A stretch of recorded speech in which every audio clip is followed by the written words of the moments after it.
If you're an Android user and you're looking for the perfect podcast app to take to your fake social distance beach trip where you don't actually go to the beach, but instead sit somewhere with, I don't know, maybe a drink, a martini. What's a beach drink? Daiquiri. Pina colada, daiquiri, a special beer that makes its entire ad campaign around sitting on beaches that it will remain nameless. A pineapple beer. I do love there's a pineapple beer. Yeah. Check out the Podcast Republic app on the Google Play Store. There are thousands of good reviews, and you can take it anywhere you go, whether that's to the living room, to the bedroom, to the kitchen, bathroom, or the bathroom. You can do it all with the Podcast Republic app. Welcome to Dissecting the 80s. I am Trip Lano, one half of the Mega Podcasting Powers. And with me, as always, is a man who knows that if you're going to make a high school movie, you better start looking for some competent 28-year-olds. The Macho Man Andrew Lano. And in the case of this film's villain, 45-year-old. The one bad guy. The biker Yeah, the bad guy biker. Who's not a T-bird. I think... they didn't name them. They never named the other gang. The Wikipedia gives them two distinct names, and I was like, I don't know where... This must be in the novelization of Grease 2, because it is not in the movie. The R.L. Stein novelization. I assumed that was a full-grown man who, for some reason, inexplicably was having a... beef with an 18-year-old? Teen boys. I mean, I don't think it makes a lot of sense, but it did feel like the vibe. I was like, why are you 40? Like, bro, you have AARP. Yeah, certainly have better things to do. This is the start of Listener Request Month, and so normally this is where I say we watch this movie because, but this time we watched it because it's Listener Request Month, and this was the pick from Michelle, one of our original Patreon supporters, and one of the people in the club that we have not yet named, but the special club of people who got in early and were able to secure a spot where they get to help pick the show, an episode of the show every year. So let's hear it from Michelle. Hey, Trip and Andrew, this is Michelle, just calling to say I'm looking forward to hearing the annual patron pick of mine, Grease 2, next month. Grease 2 is a movie that every 80s movie podcast I listen to has covered, except for you guys. So I felt it was fitting that you also should get to do this movie. Plus it's a musical, which I know Trip loves those so very much, so this could be for a fun show. Grease 2 is a movie that I actually originally refused to watch because I was about Grease, and Olivia Newton-John was not in Grease 2, so I was very angry with that and didn't want to see it. And my younger sister, who was about 12 at the time, said, oh, you should watch it. It's pretty good. And so at 15, 16, I'm like, I'll give it a try. And at that age, I just thought it was the greatest movie ever. It was, cheesy and fun, and I thought Michelle Pfieffer was very cool. So it became a guilty pleasure in my older years, and I still will watch it and enjoy it. In fact, I'd probably watch that one more often than the original these days. So I hope you guys have fun with it, and either way, I know it'll be a good episode. Thanks. All right. Thank you so much for that. We really appreciate that. And thank you so much for being such a long-time Patreon supporter. We really appreciate that. We call them the new Coke ad execs. The new Coke ad execs. Like, maybe. They're a thing that doesn't exist anymore. It feels like it needs a club type name. We'll have to work on that. There you go. We did give them a name. The tier had a name. Loppers. Yeah, there was the Lopper tier, which is no longer existent. So maybe they're just a Lopper Club member. We'll figure it out. Anyway, big thank you to Michelle. If you don't know what I'm talking about, head over to patreon.com/dissectingthe80s. If you sign up now at the $5 tier, I believe you get like 6 bonus episodes instantaneously. Plus the commentary track. Exactly. That I think I was including that in that. But yes, a bunch of bonus episodes on things like Great Muppet Caper and the fun commentary track, Drunkmentary, I guess, Power Hour commentary we recorded on the movie Sleepaway Camp. So you cue the movie up and watch it along with us, basically. It's like you're hanging out watching a movie with. I was listening to that, myself. Not watching the movie, and kind of forgot that it was a commentary track style. I just wasn't thinking about it, and I was like, wow, Trip did not edit out these gaps in between us talking. That's weird. Yeah, there's more air in this one than usual. So I've certainly seen some listeners. Michelle mentioned that she was listening to it without watching the movie. So you can watch it both ways, but it does sync up to the movie. So I was excited to see what other people think about that. So go check that out, patreon.com/dissecting the 80s. But we watched Grease 2, so you know what that means. We gotta go back. We gotta go dissect the 80s.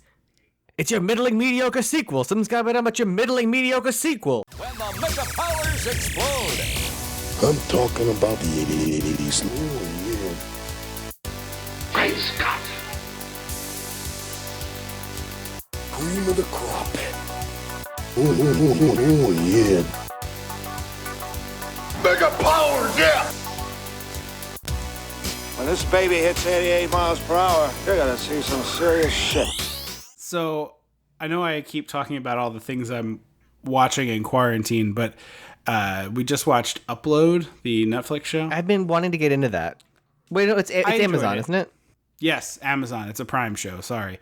I like that guy, I bring it up, Robbie Amell. He did a bunch of like teen stuff when I was growing up. He's Stephen Amell's cousin, which is bonkers because they look like brothers. They do, like almost twins. But whereas you and I are brothers and look kind of related, very vaguely. very fakely. Like I guess so. Robbie Amell is right around my age. I think he's 32, and the character he's playing on the show, much like these folks here in Greece, is alleged to have graduated in high school when Uptown Funk was a thing. That song came out in 2011, so like maybe he graduated high school the same year as me. That's what they say. Yes. Huh. And I was like, 2010. No, he has crow's feet. Like, stop this. Like, it's fine. He's incredibly handsome. But it's one of the most baffling decisions I can possibly think of. Because if you write that character and he's that age and then you cast Robbie Amell, you're like, oh, okay, we'll just bump this up. There's there's like 2 references to his age. One of them being that song. It's like, just fast forward it 5 years. It would still be something that already was out. You could have referenced. Like, I graduated college when this other song came out.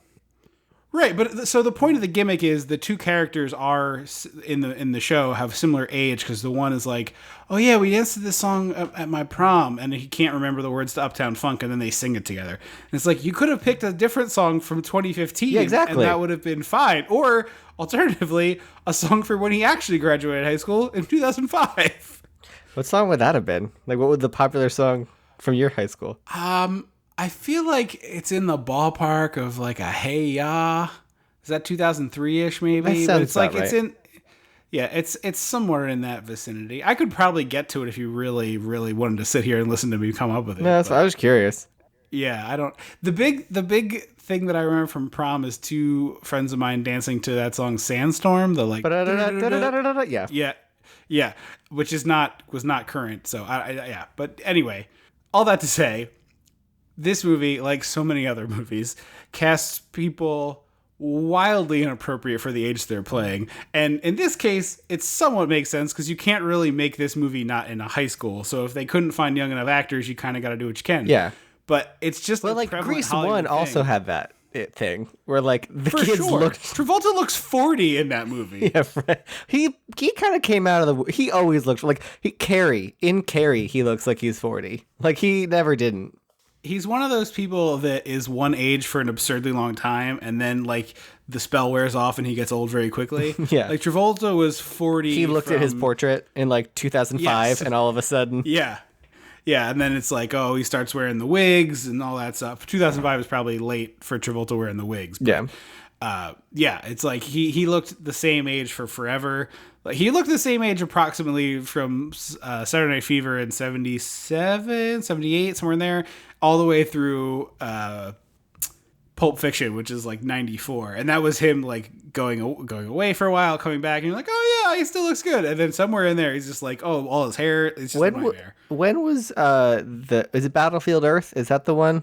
That's like 2000-ish. Okay. 99, 2000, 2001. I mean, inappropriately grabbing male massage therapists will do that to you, I guess. I don't know. Yeah. Allegedly. Yeah, maybe. Yeah. Or, keeping up the secret of not being able to live your life as who you are for your entire life because of your quote unquote religion. Yes. Well, I didn't want to bring the Scientologists in on us, so I was not going to put the quotes around it, but that's okay. Anyway, my first reaction to this movie, sorry, Michelle, is I clicked on it on CBS All Access, of all things, and went, holy shit, it's almost 2 hours. Yeah, it is. It's longer than Grease 1. Long. Too long. You are not allowed to make a sequel longer than your predecessor unless you are going to win an Academy Award. That is my rule. Do you have any like data to back that up? I think Terminator. No, this is my personal rule. I think Terminator 2 is longer than Terminator 1, but I'm almost positive T2 won some effects awards. Oh yeah, they had to have. And if they didn't, they were robbed. So that's fine. Well, it's like I always say, it's the Pete's Dragon 1960s. Is Pete's Dragon the 60s or 70s? I believe it's right in the. I think it's the 60s. Original Pete's Dragon 2 hours long. Pete's Dragon remake tight 90. I lied. It's 77. Okay, so yeah, but like if you're gonna redo something and it's 2 hours long, don't do it. Right. There's no reason to. What are we doing here? I'm also not the biggest fan of Grease, which like people don't understand when I tell them like, oh, I'm an actor. Especially when I was in high school, it's like, oh, I want to be an actor, and they're like, oh, you love Grease, and I was like, no, super don't. And the other great thing is when you're when you hire a DJ to do your cast party. Every effing year, they're like, oh, you're a bunch of high school theater kids? How about 4 hours of We Go Together? And we're like, no, we're literally good. Anything else. But I think it's because a lot of people, especially people my age and your age, grew up watching Grease. Like, that was their movie musical. I don't think I've ever seen the whole movie. It's very boring. But sorry, I'm gonna get so much flack for this, but like I think it's people love it because they grew up watching it, and sure, my grow up watching it movie musical was Little Shop of Horrors. So like for me, so Little Shop is my Grease. Like that's the one I'm like, oh no, that's my ride or die, defend till the end. But also like that movie is a technical wonder. Yeah, I mean, I think nostalgia is obviously a huge factor in it. I think the other thing is Travolta became a huge or at the time was like peaking as a huge star. People like Olivia Newton-John's star took off. Yeah, both of them incredibly attractive. This was a huge sleepover movie for sure. Oh yeah. So I think that all those things kind of play into it, and then it became sort of a hand-me-down movie from. Especially moms to daughters, I think. I'm not sure moms to sons or dads to sons as much, but certainly moms to daughters, in which it's like a movie you watch together, and there's like 4 or 5 scenes where you're like, oh, I probably shouldn't be showing this to my kid, but whatever. I think that's a big factor too. The thing that struck me in looking it up, Grease 2 or Grease 1? To the original one, to check the release date, just as you were talking, how much the poster versions of Travolta and Olivia Newton-John and how much the images of them from that poster are very clearly what the two new people in this movie are trying to be. Yep. And it's so very the same joke as Spaceballs, where it's like, it's the stunt doubles, because that's honestly what it looks like. Not that the people who replace them aren't also attractive in their own right, but it's just so clearly, that they're just like, oh, make this kid's hair look exactly like Travolta's. Make her hair look exactly like Olivia Newton-John. But they played reverse roles. She was the cool one. Right. And he was the insecure weirdo. Also, well, just to make sure I verified, so I don't want to get the tweets. Terminator 2 is almost 45 minutes longer than Terminator 1, but it did win 4 Academy Awards. Okay, there you go. That's what you have to bring home the Oscar. Yeah, that's you are allowed to go longer with your sequel, but you have to be a noticeable improvement, and that was a huge groundbreaking thing. I'm looking right squarely at the Marvel universe, even though I'm not watching anymore. Yeah, I'm like binoculars squarely on them. Like, hey, if you can turn in a 100-minute movie, we'll talk. Yeah, people. I'm just like, I can't watch them anymore. Like, at this point, it's homework. I can't just go enjoy a movie. I have to do homework, and I don't want to do homework for your stupid punching movie. This is how I my analogy is like, you really love a Ben and Jerry's, right? And if you give me my favorite flavor of Ben and Jerry's, I'm like, oh, this is awesome. Like, this is exactly the thing I like. But by like the 10th carton you've given me, it's a Twilight Zone episode. I'm like, oh, actually, this is bad. This like, is now hell. To just keep eating. Yeah, exactly. That's me. Anyway, we should talk about Grease 2 a little bit. Opens with some real middling choreo. I really, honestly, my favorite scene of this whole movie, I think, or one of them anyway, is this really kind of quiet moment between the two teachers, or I guess one's the principal and one's like the secretary. Yeah. They're one of the few returning cast members from the first movie. Yeah, there's a handful of returning people. Yeah, Sid Caesar's here. We'll get to him in a minute. That nerd voice guy whose name I forget. Yeah, he just passed away recently. Oh, but bummer. He was sort of the prototypical nerd character in Grease, and then kind of became the archetype of what a nerd looked like. Like, Revenge of the Nerds is 12 of that guy. Yeah, that voice is like, you hear that, you're like, oh, that's a nerd. Right. But I really like this. There's just this nice moment between these two character actresses who are putting the flag up and kind of chit-chatting, and it's just very real feeling and very much like the calm before the storm of, I'm imagining what it's like for a teacher or a staff member that day before or the morning of the first one where, you got your coffee and you're waiting for the kids to show up, and that sort of mix of anticipation and dread.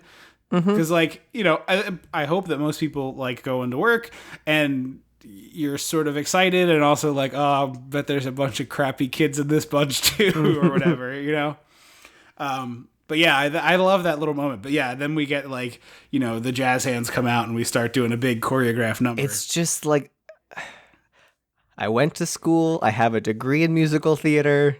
I feel very qualified to break this down. Everything about this movie is middling. It feels like an Asylum Productions they heard Grease was coming out and they were like, we're going to put out our own. And they called it like Dippity Doo or whatever. The original title for this was More Grease, which is just exactly what this is. Well, there's also Son of Grease was a contender. Wait, what? That's not true. It's 100% true. The lead. So, okay. I did research because this movie's boring. Michelle Pfeiffer and what's his face did not get along. They hated each other. She was. It's a real Bill Paxton and Helen from Twister. From Twister, is it Helen Hunt? Yeah, Helen Hunt. Yeah. Where they had to be filmed separately for the attraction. Yes. That's my favorite little piece. I like that they gave him the proper eye line, but not her. So she's not looking at him at all. Yes. Or maybe she did it on purpose. She's like, how about fuck you, Bill? But so they hated each other. She was like, he was full of himself and an ass. And apparently he didn't like that it was called Grease 2 and lobbied for it to be called Son of Grease, which was one of the working titles. So in that fiction, is he the son of Danny Zuko? No, he can't be because he has a different name. He's What's-Her-Face's cousin. Right. He's Olivia Newton-John's cousin. Oh, the British guy and Pfeiffer hated each other. Not British guy and Pfeiffer did not like each other. Okay. Interesting. Okay. Also, I like that his career took a bomb for this, but Michelle Pfeiffer rocketed to stardom somehow. Especially because, she's a very attractive woman, and he is just fine in this performance. You can see talent with her. I don't think Michelle Pfeiffer is the greatest actress in the world, but you can see talent when you see her on screen. Her Catwoman is a masterclass in acting. I haven't seen it in recent enough memory to rebut you, but I feel like I disagree with you. My gut says that I disagree with you. Truly, I it is a masterclass in showing a journey. Her transformation from Selena to Catwoman, that scene where she destroys her house and makes her outfit. You watch this zombified woman transform before your eyes. And I show it to my friends. I showed it to my boyfriend because he hadn't seen it before. And I was like, when I have my mental breakdown, this is what it's going to look like. And a few weeks into quarantine, I was like, hey, babe, you might want to watch Batman Returns again, just in case, because who knows where I'm going to go in this quarantine. I just made a loop-de-loop in my brain while you were talking in that Michelle Pfeiffer is name-dropped in... that song. that song that I was just talking about. So now that anecdote is more relevant. Oh yeah, I wanna. It's just my Michelle anecdote, which Pfeiffer, was that mildly white relevant. gold. Yeah, that is the lyric that they sing on the show. That was always such a weird. I was like, really? Michelle Pfeiffer is just a weird name drop for that song. Yeah, no, I agree. But here's a question I have for you as the expert on musical theater. Sure. What is the kayfabe for when like we're having a big dance number and two people like step out of the dance number to have dialogue, but the dance number continues? So because the equivalent is if it was like Roadhouse and there was like the big bar fight happening and Patrick Swayze like took a guy aside and they started having like a heart to heart as a dude is getting like tossed over a bar into the rack of bottles. I don't think it's the same level. Okay. So I think because if you think of it this way, that like the musical numbers are just dialogue that is sung. If you think of them that way, sure. Whereas like a fight choreo is just fighting. Like there's not really, other than like someone's going to win, someone's going to lose. It's not really telling a story. But like, because most of the time the musical numbers feel like an expression of someone's inner thoughts, like almost like they're, if you could have a comic style brain thought bubble, the songs often feel like that to me as a person who has watched far fewer musicals. In this movie specifically, or in general? I mean, certainly in this movie specifically, but I think a lot of the musicals that I have seen, the songs are often not just the ballady numbers, which are always that in my experience, but like a lot, because like this one, for example, is really a good example of what I'm talking about. Is they're all like on the way to school, and the song is about going back to school. Yeah, and so it's sort of the viewable, listenable expression of what they're feeling on the way to school that you could kind of think of as almost like inner thoughts. That's fair. But I think for something like... Because I always... Go ahead. Sorry, I should shut up. For something like the back to school number, it's like when there's that moment, it's sort of like you and your friend are walking down the hall at school and everyone around you is talking and there's that kind of cacophony of sound. So like you'd be walking... Like not everyone's not going to shut up so you and your best friend can have a conversation at your locker. So if you think of that in terms of like in the musical world, it's that where like everyone's singing and dancing and doing the number. They might sing quieter so that you can be heard, or they might just be dancing, right. But it's sort of that. Because it always feels to me like we're sort of hitting pause so that we can do the song that is going to sort of express this emotion to you. And when they do the dialogue within the song, it's like we're hitting pause within a pause and we're getting into this like sub layer thing where I'm like, all right, now hold on a minute. What is happening now? Are we stepping back into a narrative A and off of B? Or are we in a sub level of B that's also like, so that's what this movie especially feels that way. So most musical theater songs will carry the plot forward. It's just dialogue that happens to be sung. But I will admit there are numbers that I call 3 o'clock numbers, as in it's 3 o'clock. Let's sing about the fact that it's 3 o'clock, and they don't really advance the story per se. It's just like, okay, you're an old character actor who needed a song, and this is what they gave you so that the audience will clap for you. Right, right. Or it's the stars. The stars need time to change. Yeah. So this is the break, for them to do it. Exactly. Let's see me and Reefer Madness and Rent, where I was like, I need a break backstage. Yeah. But yeah, the songs in this movie in particular often feel inner monologue or inner monologue. Am I using the right phrase? Inner dialogue, inner monologue. Yeah. It feels like that to me for most of the songs in this movie. And so I was like trying to figure out the meta answer. These songs are also Gem and the Hologram songs stretched out to a full length. Yeah, they're really They wrote 45 seconds of a song, and then they're like, let's make it 4 minutes. Right. Because like the scene, like Cool Rider, was it as a decent song, whatever, and it makes sense of like the guy's like, what do you look for in a guy? And she sings, I want a cool writer, and describes a cool guy. And then she just keeps singing the same lyrics about how she wants a cool rider. And I'm like, we got it the first time. And now it's just, now it's like, originally it was like, oh yeah, this is her dialogue of what she likes. And now I'm just like, we get it. Did you ever see Crazy Ex-Girlfriend? I didn't. My ex is really into that. So I never did that one. Eventually I will. it's a legitimately good show, but the beauty of it is they're almost all jingle length. They're like 30 seconds to 90 seconds, which is like, this movie is the worst version of a My Crazy Ex-Girlfriend episode. Yeah. It's been on my list because Patti LuPone says that Rachel Bloom is the only person in Hollywood today who knows how to properly direct a musical number. Oh, they're hysterical. And also the guy, he just recently passed away from COVID complications, actually. But he was a member of a band. Oh, damn it. He's a member of a band that it was like kind of vaguely popular for a minute. I think he might have been the guy who wrote Stacy's Mom, honestly. But the Fountains of Wayne. Yeah, that's what it is. He was one of the lead singer, or was he the lead singer? Yeah, I think he was the lead singer of Fountains of Wayne, but he wrote most of the songs for that movie or that show. Just super, super talented guy. He also wrote That Thing You Do, the title track. Okay. I've heard a couple of the songs from Crazy. I love what I heard. Yeah, but so this movie has the same kind of thing where it's sort of inner monologue songs, and they're just so long.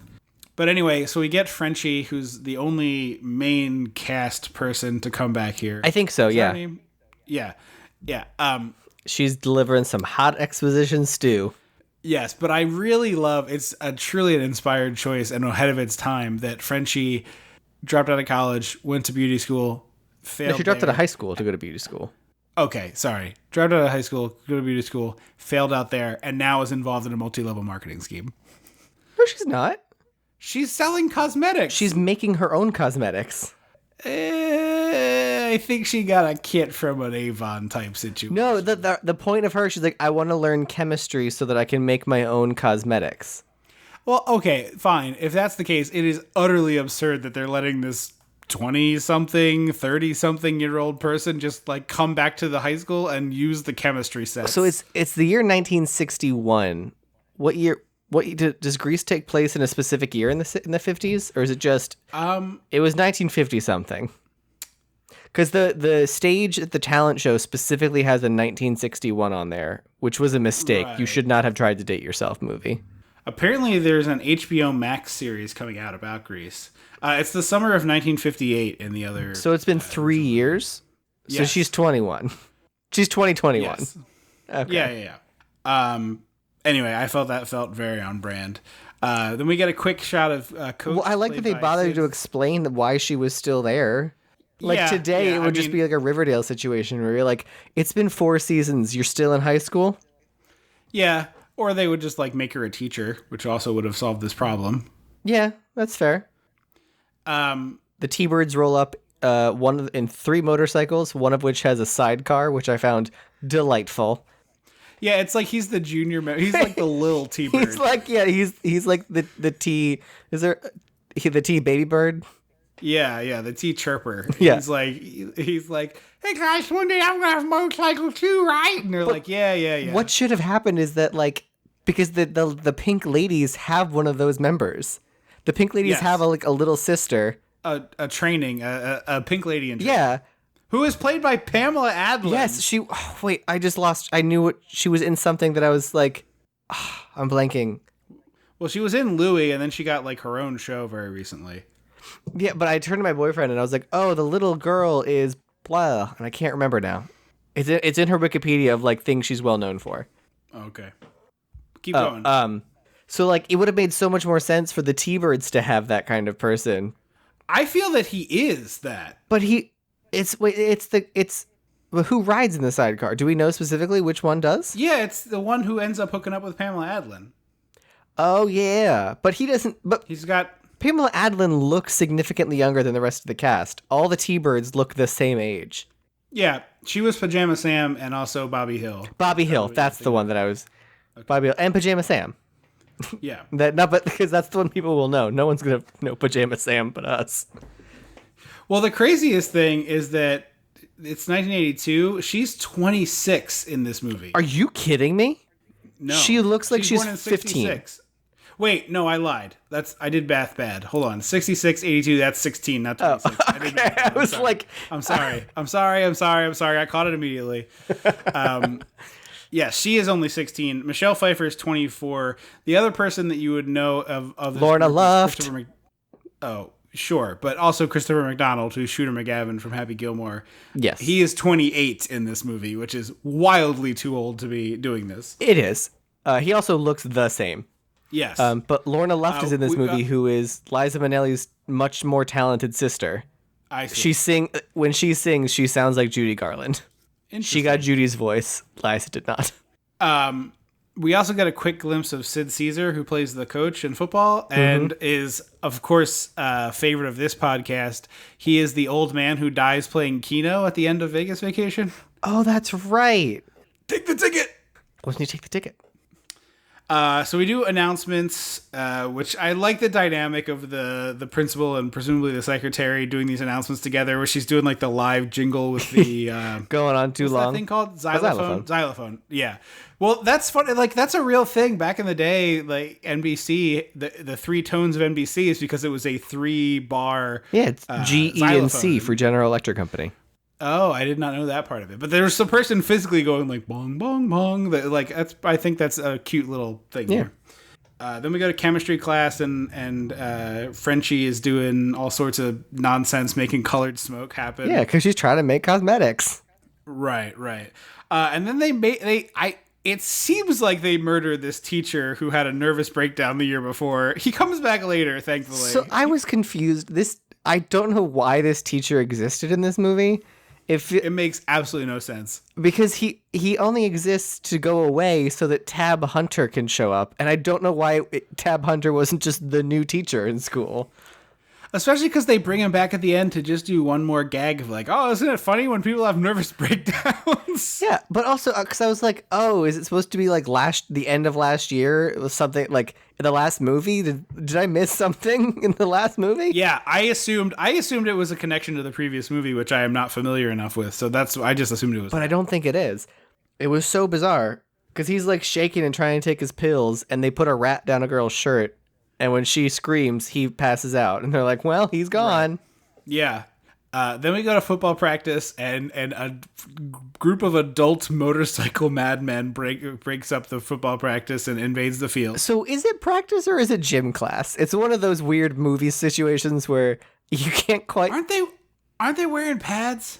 I don't know. They're pushing the I don't think they're wearing pads but they're pushing the sled because there's also, for some reason, an open grave on the football field. It's an open mass grave.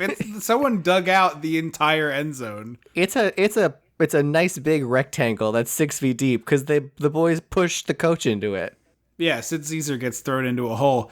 I guess you're right. It could be gym class. Pushing the sled seems an insane thing to be doing in gym class. I agree, but it's a movie. And also to be doing in Chuck Taylors, which have absolutely no tread, and on a slippery grass would be just twisted knees and ankles. Well, they have some tread. It's just tread for a rubber floor.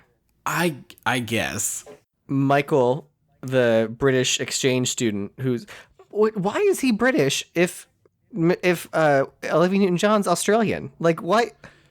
No idea. I don't understand. Makes no sense.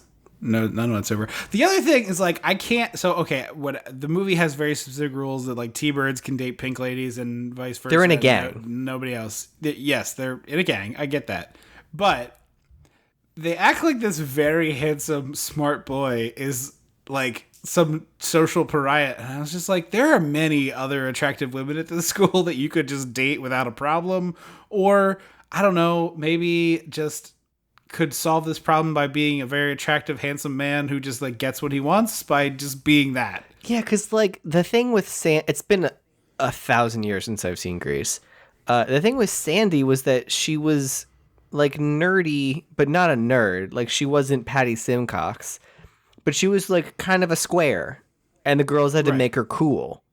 Yes, but like his transformation is that, but without it being earned. Like this is the worst sort of Laney Boggs. This is the worst Laney Boggs type transition I've ever seen. Of like, I could take anybody, make them cool. It's like, this guy has a British accent and is handsome. He would have been cool already. Yeah, I don't understand why. Like, it seemed weird that the school wasn't like. Well, I guess the school kind of was fawning on him. Those two twins were like all about that. So I forgot I wrote a note. Apparently, Annette Funicello was supposed to be in a role in this, Oh, really? but couldn't because, and I quote, she was filming a peanut butter advertisement that week. That's delightful. Which to me sounds like she didn't want to do the movie. Right, She was right. like, sorry guys, I'm in this Peter Pan peanut butter commercial and it is ironclad. Yeah, the peanut butter Peter Pan peanut butter people are really brutal. You're going to have to do it without me. We'll wait for you. No, it's okay. I got another Peter Pan peanut butter ad the next week. So You guys go ahead. there's a classic cigarette swallow, the fake cigarette swallow rather, with the leader of the T-Birds, which is a gag I just always appreciate in a movie where someone is smoking and then they get caught from behind and they flip it into their mouth and just nod their head a whole bunch. Yeah, I think because that was also that's been used in like everything. Like I want to say, was it Different Strokes that did it? I feel like it's a gag in Ferris Bueller, maybe. It's in one of the John Hughes movies for sure. Oh, I think it's probably Breakfast Club, if I had to Maybe. guess. Yeah. So you skipped over the bowling scene when you skipped over bowling to go right to swallowing a cigarette. No. That happens before. No, in my notes, I have all my bowling notes before he swallowed a cigarette. Oh, you're right. I did skip over bowling because I just had one note for bowling. So go ahead. How did you? There are nuns bowling, and then I missed the nuns, I have to say. there's a pair of nuns bowling. It's a very goofy movie. I mean, where they're not allowed to do inexplicably there's very many nuns. things. No, nuns are like fun now. I feel like. I think after Sister Act, they were like, you can wear like kooky I don't glasses. think nuns are fun now. They're like you can wear kooky glasses and wear sparkly outfits. So like nuns are cool They now. are not allowed to wear sparkly outfits. After Sister Act, I think they are now. No, they're not allowed to wear sparkly outfits. They wear habits. Haven't you ever seen a nun in public? I mean, I've seen nun adjacent people come into work. They wear like that. It's like again in Sister Act, there's like the mousy nun who wears like the Okay. modified habit. I have to stress that Sister Act is a fictional movie, and I need to hear you say that because it sounds like you've actually crossed the line. No, It's not a documentary. in Sister Act, there's the one nun who's not wearing a full habit. I understand. Do you know what I'm talking about? I understand. Yes, I've in seen the that movie look in Sister public. Act, yes. I've seen the like. It's not a full habit, but it's like habit adjacent. It's hab-ish. So this is where I wrote this movie feels like an unauthorized parody of Grease. Like it's the asylum version. Yeah, for sure. The fake bowling ball budget on this movie is out of control because this whole sequence is just everyone has a fake bowling ball doing pirouettes and jump splits and like wheeling it around in the air as though it's not a 30-pound thing that could kill you. I mean, most bowling balls are only like 6 to 10 pounds. I feel like most people could do these moves holding a small bowling ball. Keeping it tightly in your hand. They were like wheeling and dealing these bowling balls. This is not easy. This is not choreo for that. I mean, some of them, yes. I just feel like not all these moves necessarily were styrofoam. That's all. And then my favorite thing in musicals is modified choreography, where like a star is probably not the best dancer, and so they're like, you and this other guy are gonna do this in the front while everyone else does complicated stuff. I see. Or like shit like that, which is Christina Applegate got a whole bunch of dancers fired from a revival on Broadway because she can't dance, and they cast her in the role that was supposed to be the best dancer, so they had to like bring in people who weren't good. Woof, that sounds terrible. Yep.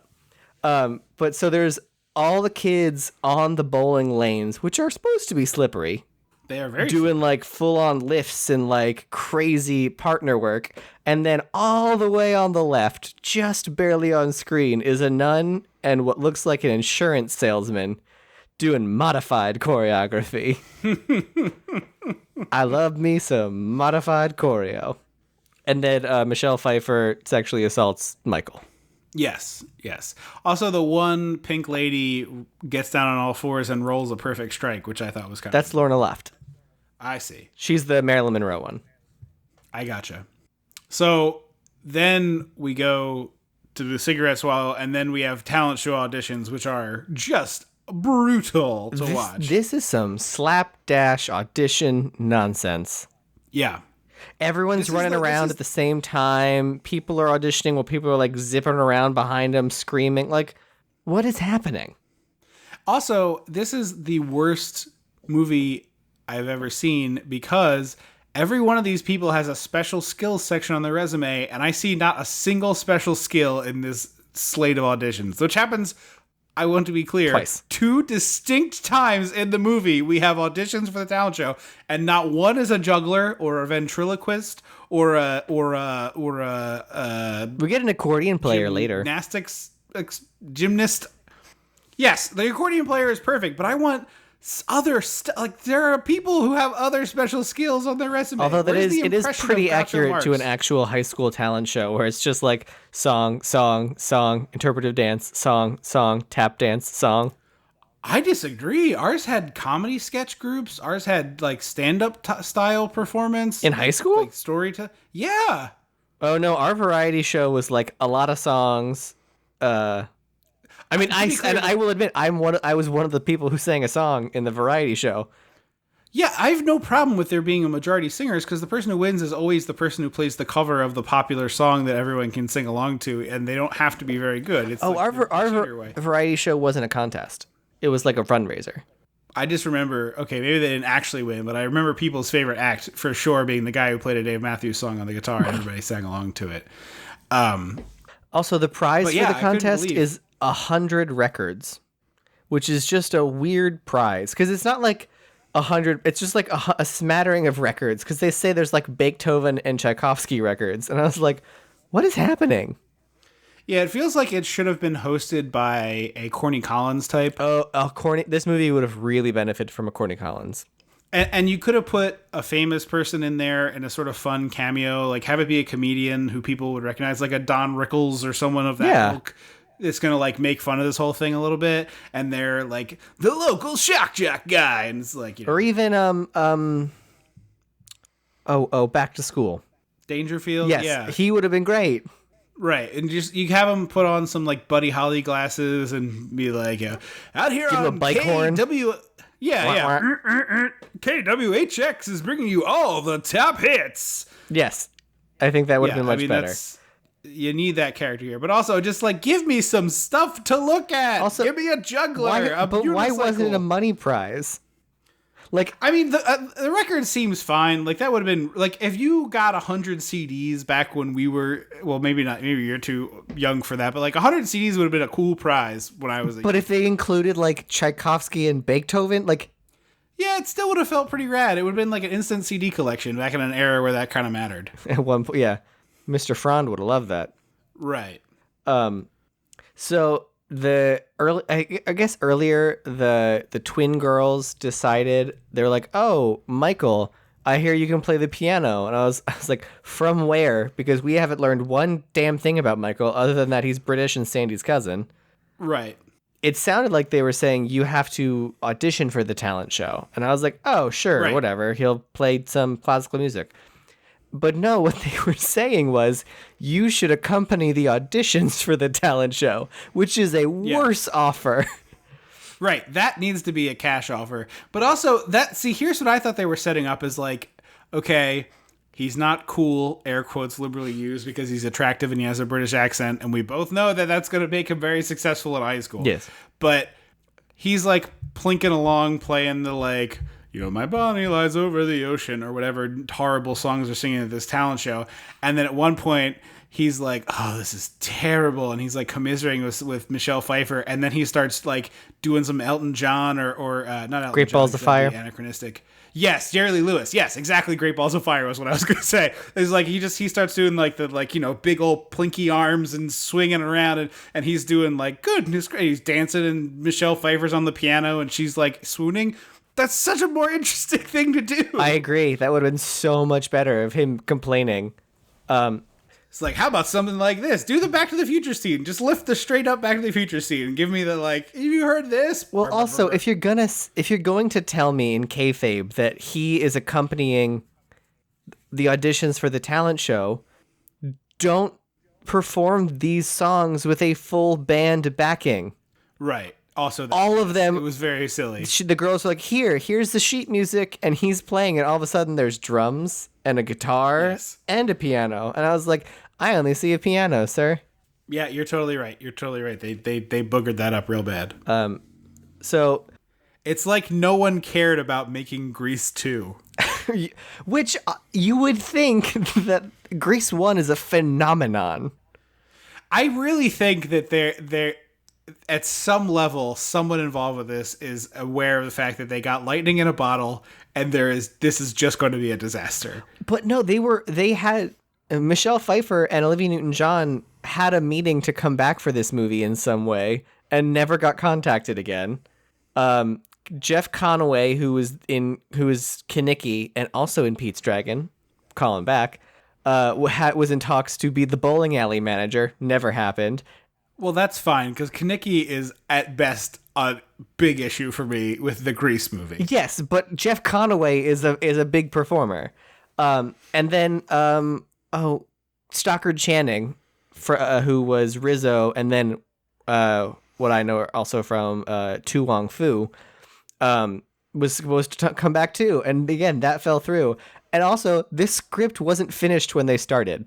That also feels very true. So that's why Frenchie... That's why you have 2 audition sequences, because they're like, what are we shooting tomorrow? And they're like, I don't know, the audition. Like, we did that last week. Like, well, we're doing it again. That's why Frenchie disappears halfway through the movie. Yeah, no, that makes absolute total sense. I assume they only had her for like a week. Like, for a monetary reason. she's not big enough to be pulling money like that. No. I assumed it was like, we have $48 to make this movie. We gave 18 of them to Frenchie, and she's only here for 10 days, and that's all we got. That's fair. Cher was also contacted to be in this movie and was like, you cannot pay me enough to be in this movie. Which, fair. So he hits on Michelle Pfeiffer, who's absolutely not interested, and this leads to Cool Rider, which I think has just like the tiniest tingle crinkle of Jim Steinman on it. What do you think? I agree. Also, one of the best songs in the movie. In the movie? Yes, in this movie. Okay. Yeah, it's, as you said, extremely dumb and repetitive, but it is a good, fun one. It's catchy. The Cool Rider, like, it's catchy. Yeah. The thing that I think about the music in this is, you and I had a long discussion about this when I was watching Jesus Christ Superstar and really confused as to why you didn't like it. No, not Jesus Christ Superstar. Joseph and the Amazing Technicolor Dreamcoat. Yeah, thank you. But I prefer when a musical, if it has 12 songs, like has 12 different, like I want them all. I want a grab bag. I want a blind bag of like, oh, a pop song. Oh, a jazz number. Oh, a rock and roll one. Oh, cool. We're doing jazz hands. Like, give me a weird mishmash of styles. You prefer a more cohesive narrative. But for me, like watching even this movie, which I think is thoroughly mediocre, the songs are different every time. And so I at least have something to look forward to of like, oh, I wonder what the next one's going to be like. That's true. I also think that like when you think about Grease, like when I say a song from Grease, what's the first one that pops into your head? Summer Lovin'? Yeah. Okay. For me, it's that or We Go Together. Like you think about the bops, the up tempos, and for some reason this movie has so many ballads. It's it really is an offensive amount of ballads, which is that's a band name. An offensive amount of ballads. Like Grease 1 ends with We Go Together and a flying car. Grease 2 ends with a romantic duet ballad. Right. Like why? I was so mad. I'm with you. I don't think the music in this is good. I just liked that everyone had a distinct different musical style. That's all I was saying. I don't think I can see there's a bit of There's like 2 fun numbers in this. I think the reproduction number, which we'll get to in a moment, is just truly a Technicolor nightmare. But the style in which it is created, I liked. Okay, fair. The kind of song it is, I enjoyed. But actually, in execution and it being about reproduction, I was like, what are we doing in this movie? Yeah, also, when she finishes singing Cool... Because she literally... hip thrusts her way out the door and down the street after this number. Yes, that's how this number ends. But as she's leaving the auditorium, there's a locker or like a cabinet behind her that says inflammable liquids. Oh, I missed And that I've one. never seen that warning. Like, I've been in many a scene shop, and I've never seen inflammable. Like, wouldn't that mean not flammable? I wonder if there's some rule about putting the hazardous. No, that can't possibly be. I was thinking maybe there was like some reason they had to like make it look real, but have it not be real. But that doesn't make any sense. Yeah, it's so bizarre. So the Englishman is living in a bomb shelter behind his uncle's house and writing essays. And he starts deciding to do essays to buy a motorcycle. He's trying to make some extra money. I also needed some concrete numbers, like, oh, this place has a used motorcycle for $400 or something. It must be like $16 because he's making about $4 an essay. Because We watched them Yes. pull 5 singles and hand it to him. Right, and my other beef with this, your point is 100% valid, but why do all of the T-Birds feel that they need to protect their academic reputations? To whom are they protecting them from? Also, why are all the T-Birds gay as hell? Well, because they're in a greaser gang and it's a musical. But I was like, whoa, these guys are all hitting on Michael. But the starts with Christopher McDonald, or not Christopher McDonald, the other one that we haven't talked about yet, comes in and is like, "Oh, I need an essay about the fall of Rome. I didn't even know they were in trouble." It's a lot. They're basically Andrew Dice Clay. Yes, very, very much. Andrew Dice Clay is the most obnoxious version of a T-Bird. Yes, he is. Like the worst possible. He's the worst possible version of Kaneki. That is like definitely.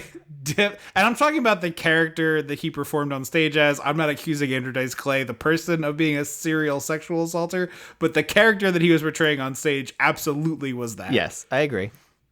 But yeah, they keep every single one of them is like, "Hey, keep this between us. I gotta protect my rep." And I'm like, "You're supposed to be a bad boy. That you didn't do your homework is fine." What? Maybe they're saying that like people can't know I give a shit about class.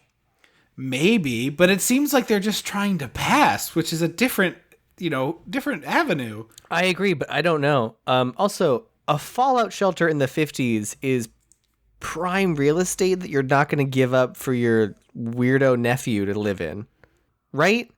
I mean, it seems fine if you're not using it. But like, wasn't the threat of a bomb fall like wasn't that like all of the 50s? Like, it has to be ready to go at any time. But him being in there to like write a paper doesn't preclude it from being available if the Russians start to bomb us. They just would all go. He would already be out there. They would just join him. I guess it just seemed weird that I was like, this seems like too casual way to treat a fallout shelter in an era when like nuclear fallout was the biggest scare. Do you know what I mean? Yeah, it's funny though. I always kind of assumed that anyone who had one was like doing stuff in it from time to time, like to kind of just get used to the space, if nothing else. It's possible. But like, I guess I kind of attributed it to like, it's kind of like having a patio, you eat dinner out there sometimes. I assume that like occasionally you ate dinner in the bomb shelter because you just like, we got to practice what that's going to feel like. So it'll feel less weird to us if we've had a few meals out there. Bring the meatloaf, Mom. I mean, that sounds like a very 50s thing as well. Now that I hear that out loud, I don't know. I don't know enough about 50s, Fallout culture. I know the Fallout games. But I don't know enough about. I mean, I don't know anything about it either. I just always assumed that people would do something with them. But yeah, I mean, I guess it's possible. It seems like he's just kind of using it as a place to write. I couldn't tell if it was like his bedroom or not, because it kind of seems like it is. Yeah, I wasn't sure if it was like that was his version of a basement situation or. Right. So we go from that to the reproduction song that I was talking about before, which is Tab Hunter. 50s heartthrob. Beefcake Tab Hunter. Yes. Is teaching first about flower reproduction, and then it goes into human reproduction. And then we have this utterly bizarre song and dance number where, like, it's kind of Kaneki level gross. Like, all the boys are asking questions about how they can trick women into sleeping with them before they want to. And all of the women are like, yeah, all they want to do is have sex. It's so gross. And the whole thing sucks. Like, all the characters' lives sound like they suck. But it's also just deeply gross. It's just yucky. It's such a bizarre song choice. Yeah, I just, like I said, the style of song that it is fun, but the actual song is yucked. Oh, for sure. And this is the one where I wrote, this is where I realized, I was like, oh, these are gem songs. These are hit clips that got extended to a full-length track.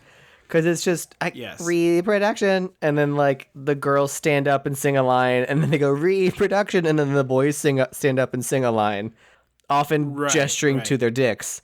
Yeah, the whole time it's like DX up there. They're just crotch chopping away. And then there's a couple of times where they switch, where the girls stand up and like sing all deep, and then the boys stand up and like sing all high. Yeah, it's very bizarre. And then the one guy's looking at a Playboy, and this. Yeah, well, yeah, he's reading a Playboy, and they're pointing at the Playboy starts early in this thing, but it ends with one woman who is actually Janet Jones, who's Wayne Gretzky's wife, or would eventually be Wayne Gretzky's wife. Really? But the girl comes up and says she's missed her last 2 periods is Janet Jones, which is Wayne Gretzky's wife. That's so bizarre. Isn't he from Philly?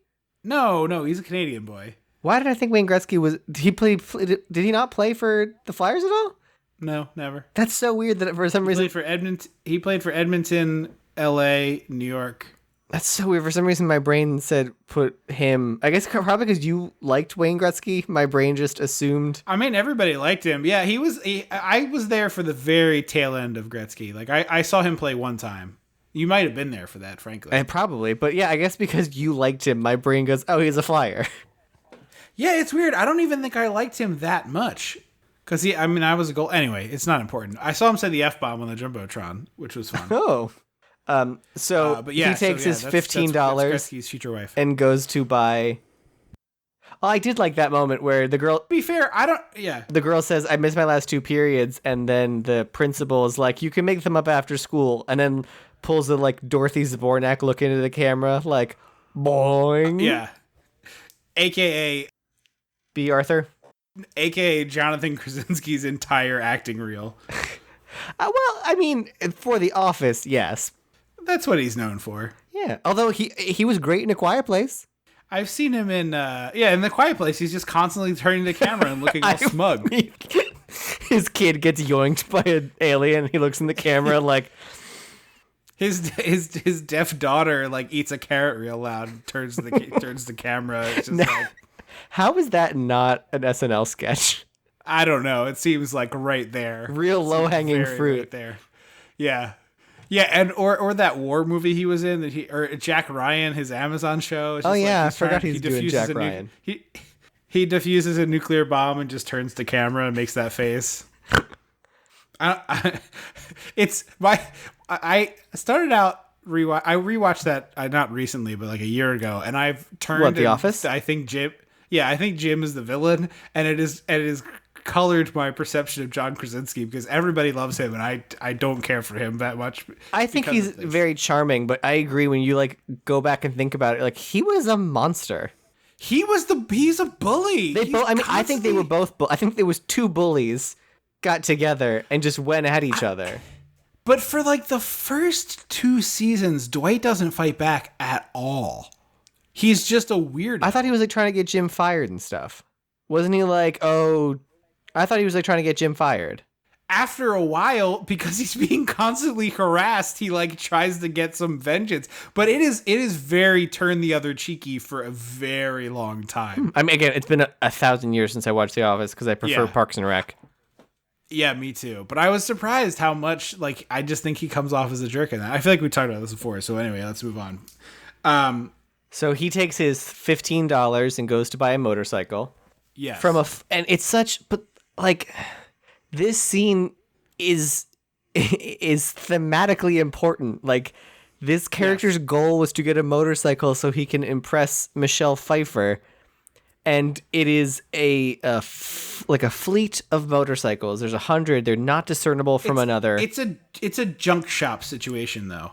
Yeah, but like, why is it? If this is your character's moment to like get the MacGuffin, it's the equivalent of like the Avengers go into or Indiana Jones goes into a junk shop where there's a bunch of coffee mugs and one's like #1 Jesus, and he's like, it's probably that one, like. You know what I mean? Yeah, I do. I agree with you. I think what they're trying to do is more of the like him fixing it up makes it the talisman. Like he takes some junk and turns it into the talisman. But the montage is super fast and the bike instantly basically works. And then we go to him like trying to learn how to ride it in the park and getting thrown off it all the time. And all I could think was like, why isn't this a song? Like all of this should be a song. Yes. It's not at all. Like, why isn't Frenchie like, oh, my boyfriend used to ride all the time. Let me show you. And like, this is Frenchie's song. Like, what? Right. Or it's his song and it's called like Rev It Up. And it's about like how he's going to rev it up so that he can rev her up. Like it's right there. Yeah. But I think it was just so weird that it was like a fleet of indiscernible motorcycles. And this guy is... And junky ones. It's not even like, it's this beautiful motorcycle in the window amongst a fleet and he's going for the fancy one. It's just That's what it should have been. That's right. What it should have been.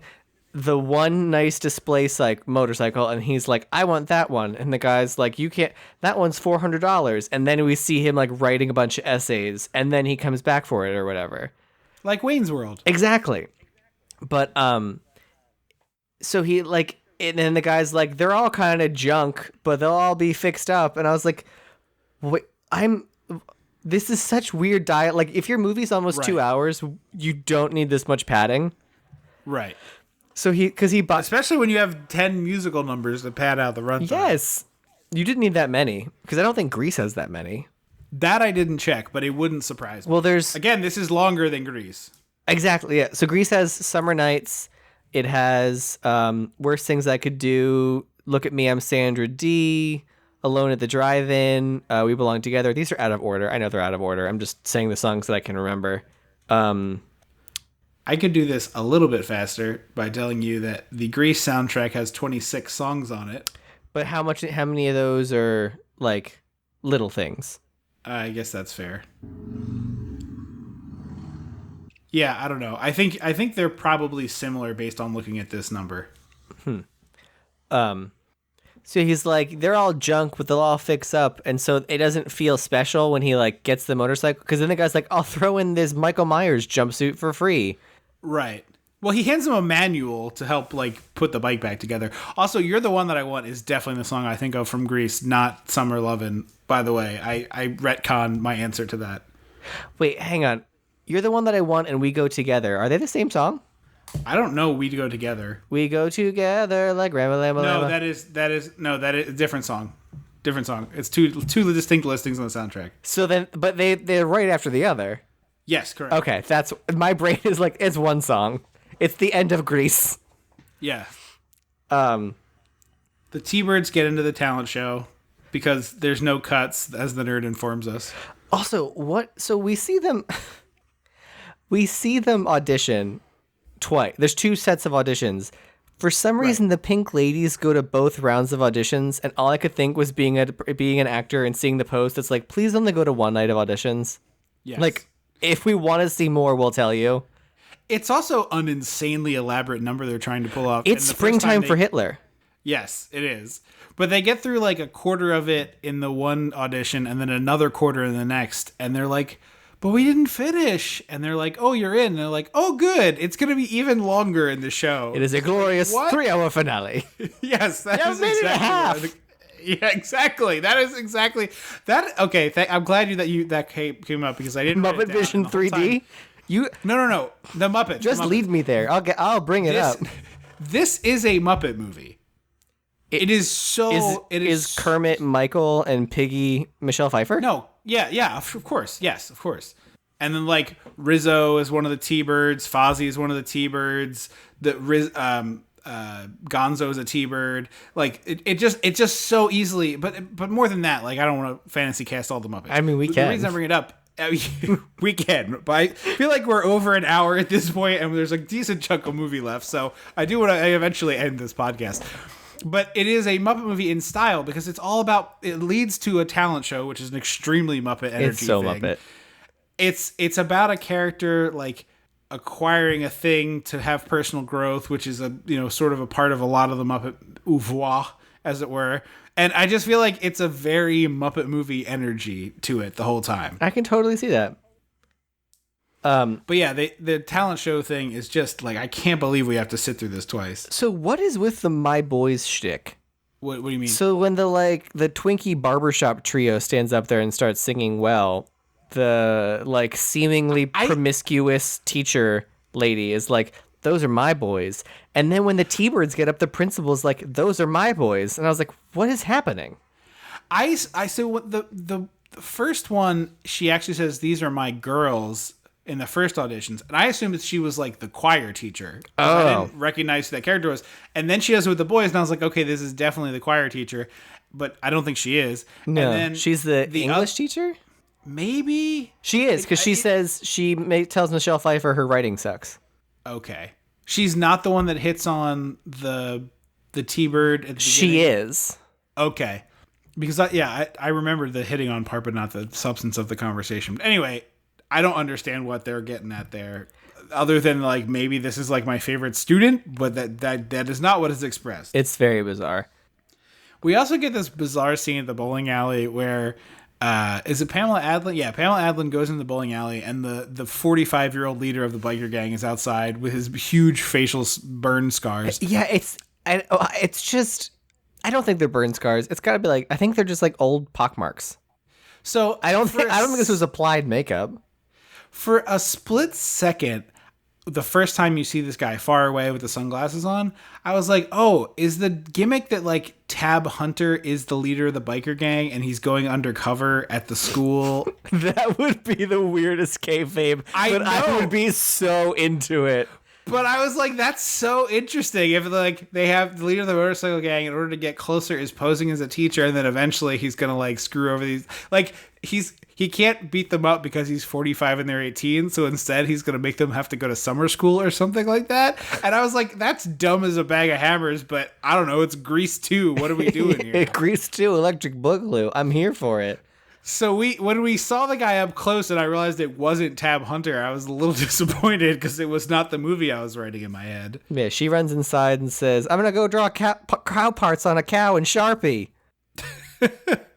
Yeah, and then the T-Birds are playing pinball, and she's like, oh, he's out there by himself, and they fall into the dumbest trap in the history of traps. Well, also... Did you see? So the lead T-Bird played Danny Zuko in the first national tour of Greece. Oh, really? Yes. That explains a lot. And then played this, and then went back to Greece, and then at fucking 40, revived the role on Broadway. Oofa doof. Yeah. What was that, like 90s? It had to have been the 90s. Okay.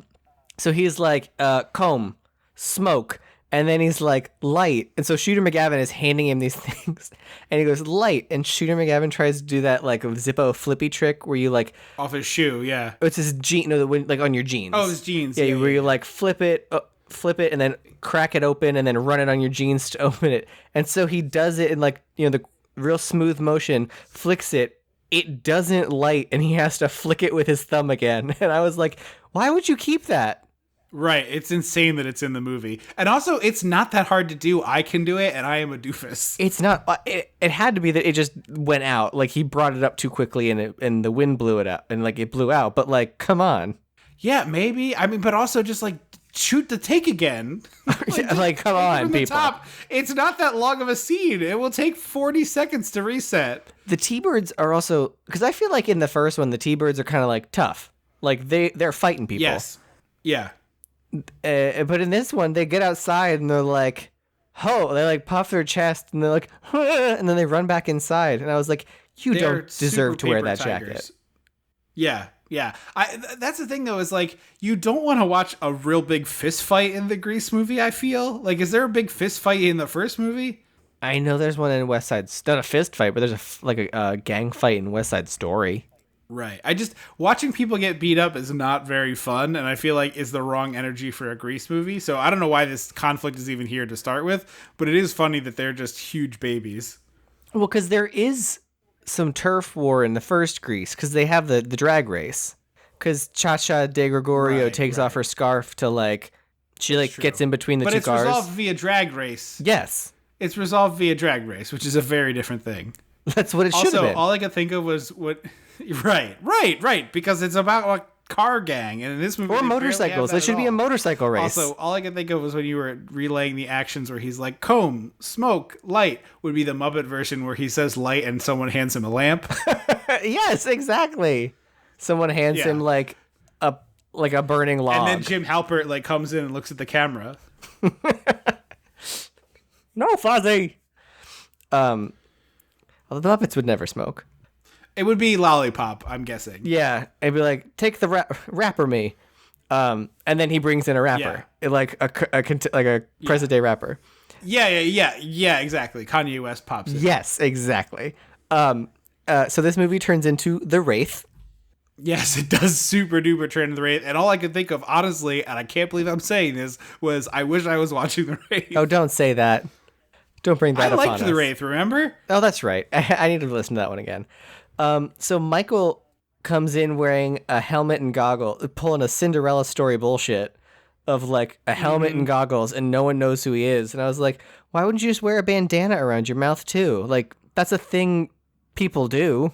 Yeah, definitely. And also, like, the way that he fights these guys off, I thought it was going to be that he, like, beat them up. But he just does motorcycles, tricks, and stunts sort of at them, and then they run away. You know what it is? It's a theme park stunt show. Yes, it absolutely is a theme park Where stunt it's show. like, For sure. hey, this has to get resolved by doing donuts. And then they just do a bunch of donuts. Exactly. Pop a wheelie.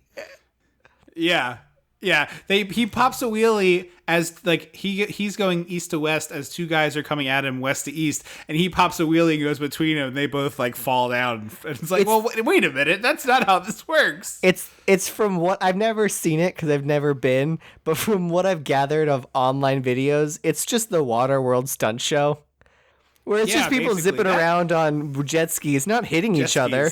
Right. There is at least some fisticuffs adjacent to the jet ski fights in that show. But yeah, it's bonkers. So he chases them away. The cops come. And when all the T-Birds and Pink Ladies go inside, Michelle Pfeiffer's like, I'm going to wait out. She's like a kid who wants to wait up to see Santa Claus. She's like, he might come back. And so it's her and Lorna Luft. And Lorna Luft gives her a cigarette, which she had previously said she didn't smoke anymore. Mm-hmm. And Lorna Luft can't get her. Well, she was all hot and bothered after watching the mysterious. Yeah, she needed a cigarette. Really. She needed to smoke. So Lorna Luft can't. She's like got the cigarette in her mouth, and Lorna Luft can't get hers lit, her like match lit. And then all of a sudden, a hand extends into frame with a lighter, and she was like, "Oh, thanks," and lights her cigarette. And then it's like, "Buh," and it's Michael. It's the Cool Rider, which like that was the smoothest thing I've ever seen. This movie, it was the smoothest thing in this whole movie. Oh, for sure. This is followed up with the least smooth thing in the whole movie, where he jumps a police car. He jumps a police car to leave. That's right. He does jump a police car. I don't know why he jumps a police car. Because it's a Hollywood stunt spectacular. It's the Lights Motors action stunt show. Right. This is clearly like an attraction at the old Universal. They're like, we got a big space. What can we get in here? Grease 2, perfect. Bulldoze that Bates Motel. Grease 2 is where the money's at. Get a mysterious stranger doing loops on a motorcycle. No, what I was going to say is that Lou, the T-Bird that we talked about a little bit already, but is like the one that's not Christopher McDonald or the child or fake Danny Zuko, is trying to trick his girlfriend into having sex with him by pretending that the Russians have started dropping nuclear bombs and therefore he is going to need to go to war tomorrow. And so she should have sex with him. And this includes his friends cranking like an air raid siren outside the bunker door. Yes, this is horrifying and the skeeziest thing. They also say it's like we're doing it for Disneyland. Yes. We're doing it for the Statue of Liberty. We'll do it for Disneyland. What are we doing here? So this song blessedly ends when she opens the door and his friends come tumbling in and she realizes that this is all fake. Yeah. The alternate cut of this that I think I would have liked more would be his friends aren't at the door. They're at the backside of the bunker cranking their siren. And because they're cranking their siren, the people whose house this presumably is think it's a real air raid and come rushing in. I actually was going to ask. It looks like the same. I mean, certainly it's the same set. It's the same set. They can't afford that. For sure, it's the same set. But is it in kayfabe the nerd or the mysterious man's house? Like, is Michael's it his house? bunker? I don't know. Because they've all visited his bunker. So is that what it is? And also, why does this bunker have? And I know it's a musical. Shut up, Trip. But I have to point out that the bunker in this musical has a soldier's helmet, a M1 Garand rifle, and a nurse's hat, and also like a whole mess of ace bandages. She just starts wrapping around him as sort of foreplay. I mean, the bandages are like if you fall, you hit your head. Okay, you're true. There's a first aid kit in a fallout shelter, or it's a bad fallout shelter. But she starts wrapping it around his head like he's massive head wound Harry, and I'm just like, what is this? Yeah, it's very bizarre, but blessedly he doesn't trick her into having sex with him. Yeah, because he's not Kaneki. Oh God, no. But who sucks? I want to be clear. But do you think? What do you like my alternate ending of the song? Yeah, no, I think that's hysterical. Truly, that would be so funny. So then the family, they like just have to spend the night there because he's like, how do I end this? Yeah. What do I do? Yeah. They can't get out. Then that would be a delight. Or maybe the family just throws them out would also be good. The family's like, this is our bomb shelter. This is our bunker. You can fry, commie. We don't have food for you. You were trying to steal it. It's like a little now it is Fallout on Maple Street. Yeah, well, it's a little Monsters Are Due on Maple Street there situation. Michelle Pfeiffer's at her job at the gas station, which like it's so tangential that she has the job. She has a job for this one scene. Yeah, it's really stupid. It's incredibly dumb. She could have just been at the soda fountain or something. Or she was getting gas in her car. Like, her working here is inconsequential. Or, like, it could be her family's place, and she, like, kind of helps out. Yes. Well, it is a story. It's her uncle's garage. Oh, is it her uncle's garage? Yeah. But she's the only employee. And so the cool writer rolls up shirtless with just his motorcycle jacket on. And I was like, that's a boss move, bro. And they drive around. And then the T-Birds are mad at Michelle Pfeiffer. And even though she broke up with the guy already, like, they've been broke up. Right. So they flirt a whole bunch. And then they do like a weird sunset ride together. Yeah. And they do the drive through LA from Valley Girl. This leads. Did you talk about the confrontation? Yeah, but they're like, "Hey, Michelle Pfeiffer, you're my lady," and Lorna Luft is like, I thought I was your lady. I'm a little confused." Yeah. Well, it is weird in that the gang has like a supportive lady gang, and there's exactly the right number of people, but they seem to switch partners for a while. Yeah, they just swapsies. But it's like everybody tries everybody on, and then they settle into their choice. Yeah, it is weird. Then we find out that Michelle Pfeiffer has failed her Shakespeare paper and needs some tutoring. So, of course, the very smart British Michael, he knows everything about Shakespeare, as it were. And so they have a little bit of a tutor session. Well, he's been writing everyone's essay. He's literally doing all the school's homework right now. Yes, he is. He's certainly doing all of the T-Bird and Pink Lady homework. Like, the only essays that the teacher's reading are his. So they go to the diner to do some Shakespeare learning, and Michelle Pfeiffer gets the saddest hamburger we've ever seen on the pod. Yeah, it's really, really bad. This whole diner really sucks. Yeah, and then goes on a monologue about no ketchup on a hamburger. Right. It's weird. She says they never put ketchup on even when you ask, which is like odd. And then when he orders a hamburger, I will say that they never give me my mayo when I ask for it at the drive-thru. Well, that's probably not. I mean, that doesn't surprise me at all. It's on my receipt. It says like plus mayo packet, and then it never shows up. Yeah.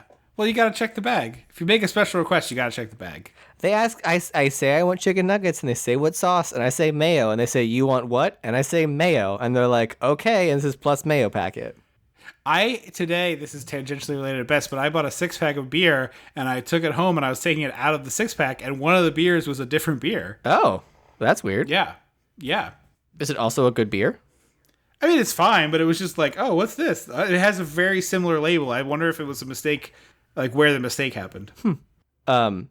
So the T-Birds are driving their motorcycles on some really bad green screen. Yeah, it's hilariously bad. It'd be like me doing it at home with iMovie. It's frankly. like Alfred Hitchcock green screen driving. Yeah, rear projection like of the olden days for sure. Yeah. And this is where Johnny decides he and Michelle Pfeiffer are over, and she's like, okay, fine. That works for me because This is what I've been trying to get at for an hour. I dumped you. How long is this movie? Like time-wise?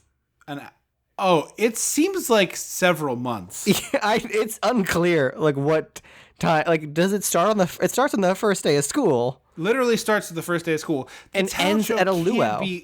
The talent show cannot be before October. So their luau is in like September? Maybe. No. I'm saying the luau would be like November, December. No, the luau is right after the talent show. It's the two people who win the talent show are the king and queen of the luau.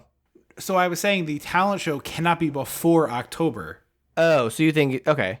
They got to go to school for a bit before they start doing stuff. Not in movie world, I guess. He tells her she has to give her jacket back if she's, not going to... If you won't fuck me, you have to give back your pink satin jacket. Right. Then we go to the high school where there's communal silverware, which just...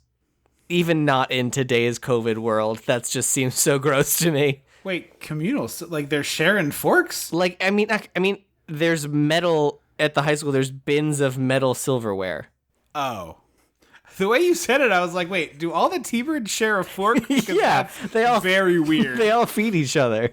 I was like, I missed the part where Michelle Pfeiffer is like fighting for the fork to eat her lunch with. Michelle Pfeiffer's like, hey, I gotta eat my Salisbury steak.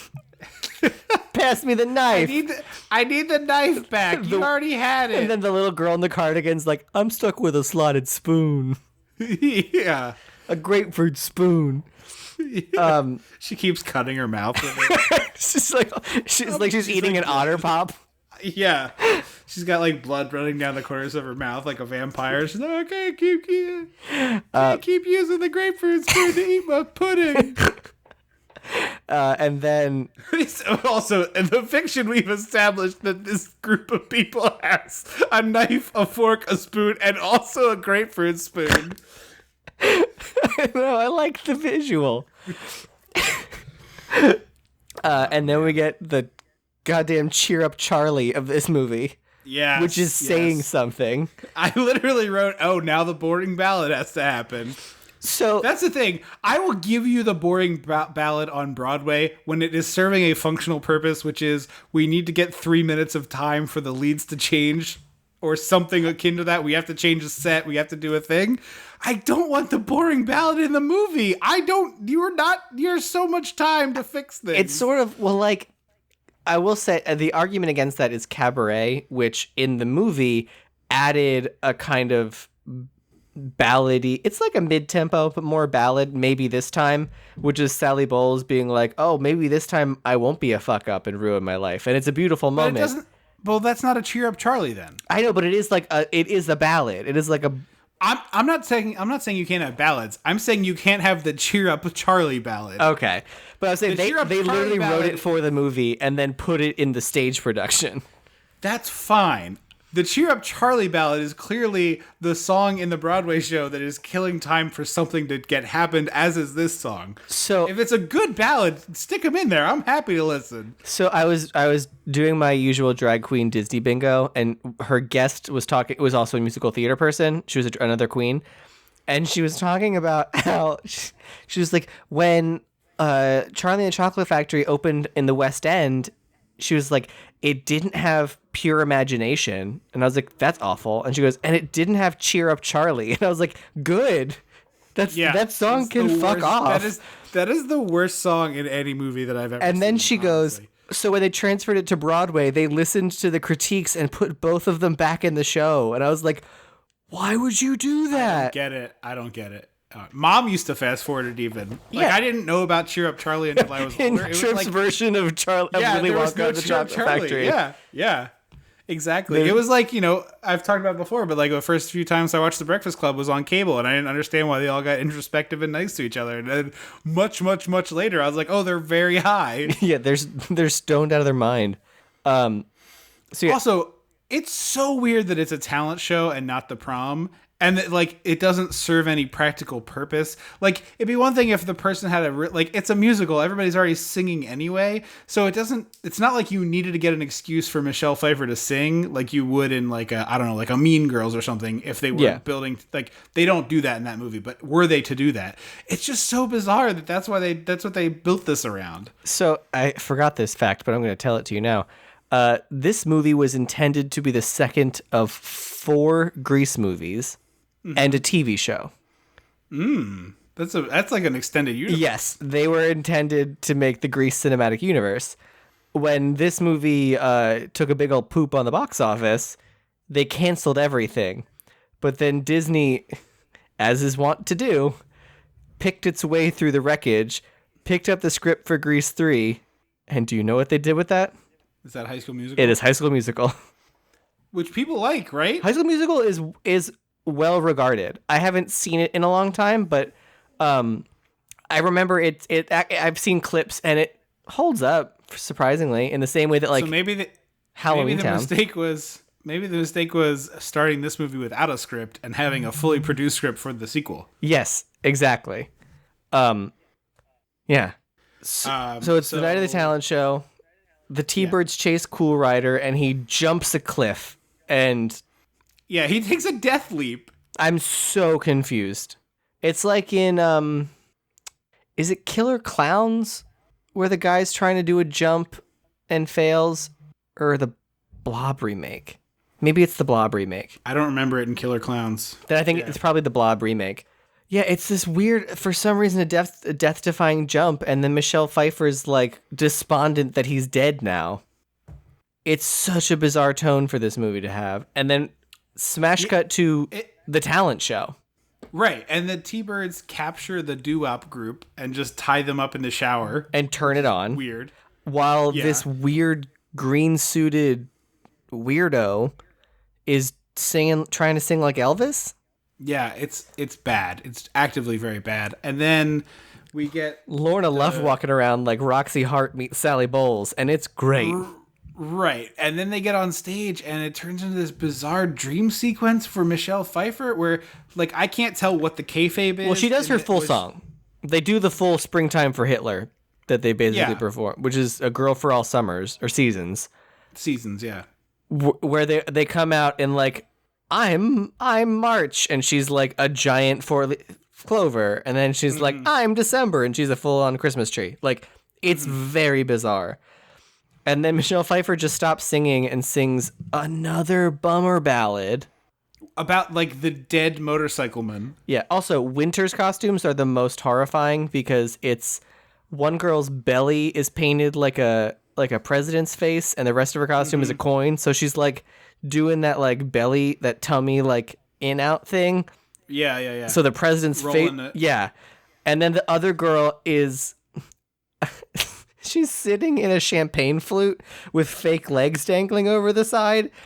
It's just nonsense. Also, where and when and how did they create all these props? What was the budget? They created 12 individual costumes. Right. So the dream sequence is about how the motorcycle guy's dead, and it's very weird and sad. And we get the white chase variant of Michelle Pfeiffer and Cool Rider. Yes, exactly. Packed one per case. And then they win, of course. So they crown a boy winner and a girl winner for some reason, even though they competed in groups, not as individuals. And it seemed like both the T-Birds and the Pink Ladies were in this big number. It's very strange. Yeah, but the Pink Ladies were also in the T-Birds number. Yeah, I don't know. So they're crowned king and queen of the luau, and I was like, oh, cool. This movie needs more stuff. And we smash cut to a luau. The middle boy dancer is dressed like me. Yes, he very much was. White shorts, tied up shirt, white shoes. It's my summer Luke.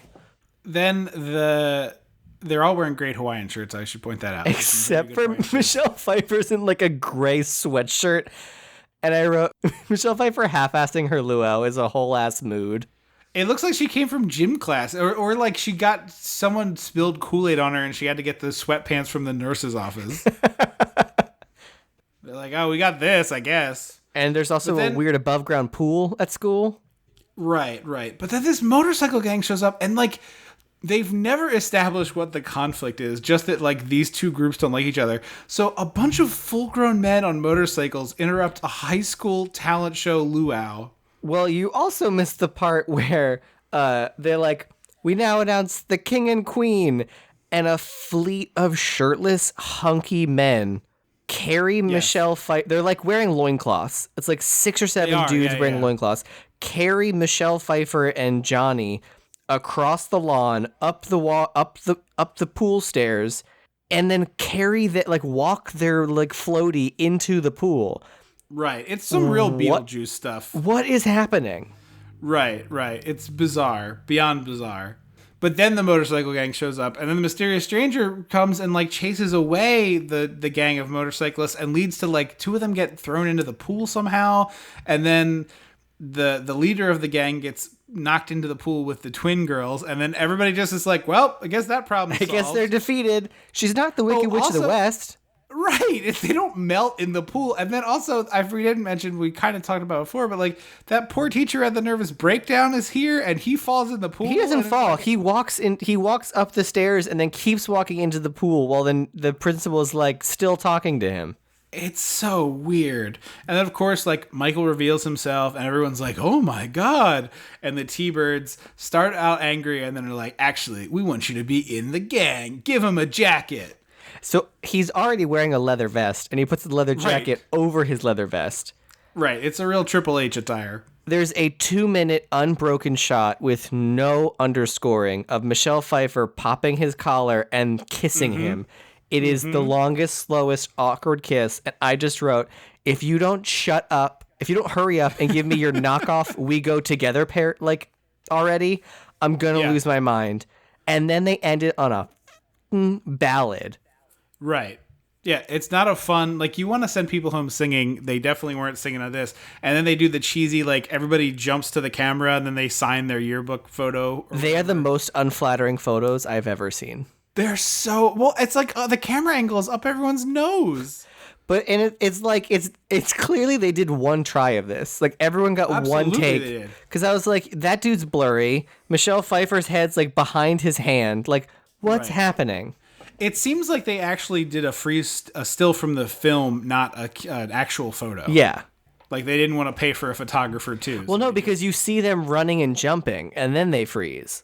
Right, but normally what you would do is, like, have someone shooting action photos next to your video, recording. That's true.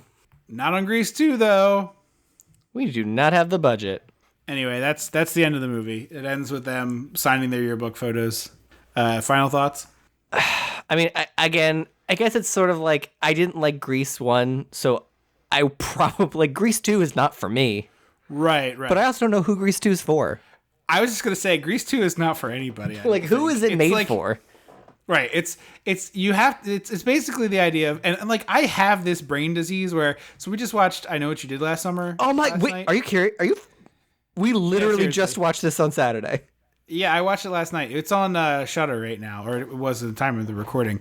But first of all, that movie super duper holds up. It was way more fun than I remembered. Yes, and I liked it a lot. But complicated. I watched but it. Yes. Yeah. But I enjoyed that movie a lot, and I was like, oh man, maybe I should watch the sequel. And I know the sequel sucks. Like, I've seen it; it's bad. And I was like, the sequel is the one where they pretend where she gets tricked for the radio content. Yeah, she's like, oh, the capital of somewhere is Buenos Aires, and they're like, you won, and no one of her friends. So, but I'm saying, like, it is for the people like me for whom, if you like the first thing, any more of it is sometimes just what you want. And like, both of us have seen all these Friday the 13th and all these Nightmare on Elm Streets. Yeah. I mean, we've done podcasts on them, but it's not like we hadn't seen them before. But I think it's just the same idea of, like, to certain crowds of people, there's like, decent return on investment in like watching the bad sequel. That's true. I guess to me it's just like it feels like there's so much more effort that goes into making a musical sequel than like a Friday the 13th sequel. Really? Like, you need to have a composer and a lyricist. No, you're absolutely right, but they barely spent any money on this, and clearly they didn't have a script written, so I think they just avoided a lot of that. Yeah, well, they decided that the choreographer from the first movie was going to be their director, and she was like, "I was really nervous because I found out that the composer and lyricist weren't returning, and Olivia Newton-John and John Travolta weren't returning, and I was very nervous." No, as she should be, because it's not very good. I'm proud of Michelle Pfeiffer for still having a great career after this movie. Yeah, I mean, Christopher McDonald did too, so it wasn't just her. He did? He's been a working actor for like 40 years. Yeah, but like, so I would say, okay, great career, maybe not. Whose name do you remember? Like, whose name do you know? I mean, I think a lot of people know who Shooter McGavin is, so I think you're underestimating a little bit here. Shooter McGavin, it's yeah, fine. but no, I meant what's his face? The main guy. Oh, I said Christopher McDonald. Oh, I'm sorry, no, whatever. Like the B players in this movie, whatever. Lorna Luft was in this movie. But I mean, like, the two leads, like, Michelle Pfeiffer should have not had a career after this movie, but for all intents and purposes. I mean, I think you're totally right. But I would not recommend this. I'm guessing the same for you. I mean, if you're doing like a gay movie night, sure. The only problem is it's so long. It's hard to recommend. If you fast forward through a handful of this, if you skip a handful of the songs. Right, that's the thing. The songs aren't fun enough to warrant sitting through the rest of it because it's just not that entertaining. Like, to me, if you cut the cafeteria Cheer Up Charlie and you cut her ballad at the show, and frankly, you cut the ending, like they kiss and you just turn the movie off, like cut 4 songs, your movie's 20 minutes shorter. I agree with that. Yeah, I would agree with that. But yeah, I don't recommend this one. I hope it was a fun podcast episode, though. Certainly one of the longest we've had for a while, so certainly good conversation starter. Thank you so much for listening to the show. You can find more of us at dissectingthe80s.com, on Twitter at dissectthE80s, and at facebook.com/dissectthE80s. As we mentioned up top, we have some really cool stuff over at patreon.com/dissectingthe80s. There's a bunch of different tiers where you can support the show. So if you like us, do that. And since I haven't done it in a while, hey, how come you haven't reviewed the show yet? Go review the show, you lazy bones. Come on, it takes 30 seconds. Open your podcast app and hit the rating button. Jeez Louise, haven't we done anything for you? But seriously, they just recently did a huge roundup of movie podcasts on iTunes, and things like reviews help with that. So review the show if you haven't. We read those on the air, and it really does help spread the word about the show. So we would appreciate it if you did that. Tweet our show at celebrities like Leah Thompson. Sure. Don't harass anyone, though. Like, let's not be obnoxious. Well, I mean, if someone's like, hey, I need a podcast. No, that's fine. I'm just saying don't harass Leah Thompson on our behalf. I don't want to sick listeners on Leah Thompson. I like her. Anyway, thank you so much for listening to the show. We will be back in 2 weeks with Tom's pick of They Live. And then over on the Patreon at some point this month, we haven't put a date up yet, but we'll have an episode. The Grease and They Live is such a great combo. Duo. And we've got Adventures in Babysitting coming to the Patreon. So go check that out and jump on the Patreon. You'll get that sometime this month. We'll announce a date when we have it. But that'll be June 15th for They Live, which I am very excited to talk about. It's Me too. A movie that I like very much. Thanks again for listening. I have been Trip Lano. I will always be Andrew Lano. Until next time. Don't you forget about me.